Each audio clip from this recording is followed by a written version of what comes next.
Hi friends, welcome to SS culinary. இன்னைக்கு நம்ம சேனல்ல உருளைக்கிழங்கு சப்ஜி எப்படி பண்ணலாம் தான் பார்க்க போறோம். உருளைக்கிழங்குனாலே பொதுவாக நிறைய பேருக்கு ரொம்ப பிடிக்கும். இந்த உருளைக்கிழங்கு வச்சு நிறைய பேர் நிறைய விதமான ரெசிபிஸ் எல்லாம் பண்றாங்க. இன்னைக்கு நம்ம வீட்டில் இருக்க மசாலா வச்சு உருளைக்கிழங்கு சப்ஜி எப்படி பண்ணலாம் தான் பார்க்க போறோம். வாங்க பார்க்கலாம்.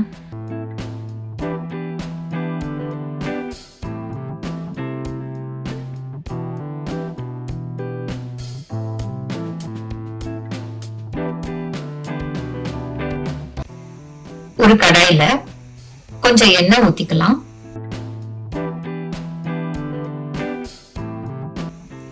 எண்ணெய் சூடானதுக்கு அப்புறம் 1/2 டீஸ்பூன் ஜீரகம் சேர்த்துக்கலாம்.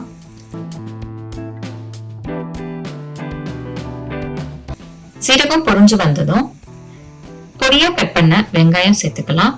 இன்னைக்கு நான் ஒரு பெரிய வெங்காயமா பார்த்து பொடியா கட் பண்ணி எடுத்துக்கிறேன். வெங்காயத்தோட பச்சை வாசனை போற வரைக்கும் நல்லா மிக்ஸ் பண்ணிக்கலாம்.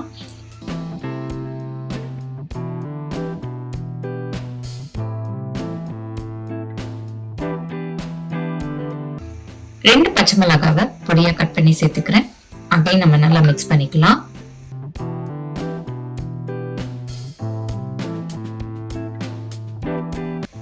கொஞ்சமா கருவேப்பிலை சேர்த்துக்கலாம். அதையும் நம்ம நல்லா மிக்ஸ் பண்ணிக்கலாம்.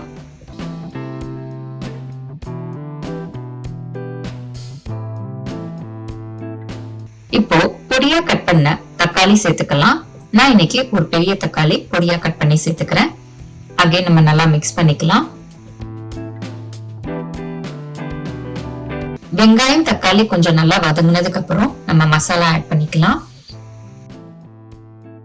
1/2 டீஸ்பூன் மஞ்சள் பொடி சேர்த்துக்கலாம். 1/2 டீஸ்பூன் மிளகாய் பொடி சேர்த்துக்கலாம்.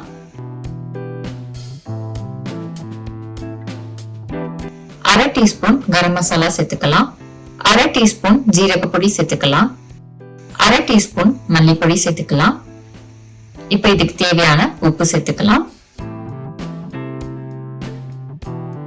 இப்ப இது எல்லாமே நல்லா மிக்ஸ் பண்ணிக்கலாம். மசாலா எல்லாமே வெங்காயம் தக்காளியோட நல்லா மிக்ஸ் ஆகணும். பாருங்க, இந்த மாதிரி வெங்காயம் தக்காளி நல்லா வதங்கி மசாலாவும் நல்லா மிக்ஸ் ஆயிருக்கணும். இந்த ஸ்டேஜ்ல நம்ம உருளைக்கிழங்கு சேர்த்துக்கலாம். இன்னைக்கு நான் மீடியம் சைஸ்ல 2 உருளைக்கிழங்கு பொடியா கட் பண்ணி சேர்த்துக்கிறேன்.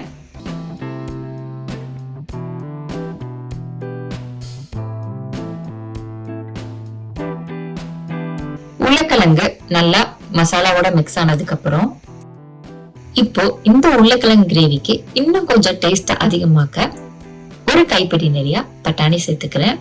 இந்த பட்டாணி டோட்டலி ஆப்ஷனல் தாங்க. உங்களுக்கு வேணும்னா நீங்க சேர்த்துக்கலாம். இன்னைக்கு என்கிட்ட கொஞ்சம் இருந்தது, அதனால கொஞ்சம் நான் ஆட் பண்ணிக்கிட்டேன். இது சேர்த்துதான் பண்ணணும்னு அவசியம் கிடையாது.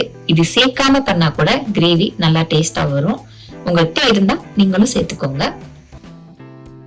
உருளைக்கிழங்கும் பட்டாணி மசாலா கூட நல்லா மிக்ஸ் ஆனதுக்கு அப்புறம் நம்ம தண்ணி சேர்த்துக்கலாம். நான் இன்னைக்கு ஒரு பெரிய கிளாஸ் நிறைய தண்ணி ஊத்திக்கிறேன். தண்ணி ஊத்திட்டு நம்ம நல்லா மிக்ஸ் பண்ணிக்கலாம். இப்போ உருளைக்கிழங்கு வேகிற வரைக்கும் நம்ம வெயிட் பண்ணலாம். அப்பப்ப கொஞ்சம் மிக்ஸ் பண்ணி விடுங்க.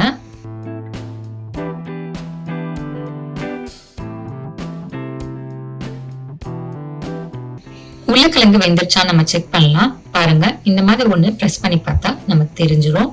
இப்ப உருளைக்கிழங்கு நல்லா வெந்துருச்சு. இப்ப கொஞ்சம் கிரேவியா இருக்கு. நீங்க சாதத்துல பிசைஞ்சு சாப்பிடணும்னா இந்த ஸ்டேஜ்லயே ஸ்டவ் ஆஃப் பண்ணிடுங்க. இன்னைக்கு நான் சப்பாத்தி கூட தான் வச்சு சாப்பிட போறேன், அதனால இன்னும் கொஞ்சம் ட்ரை ஆக்குறேன். இப்ப நல்லா கொஞ்சம் ட்ரை ஆயிடுச்சு. இப்ப நம்ம ஸ்டவ் ஆஃப் பண்ணிடலாம்.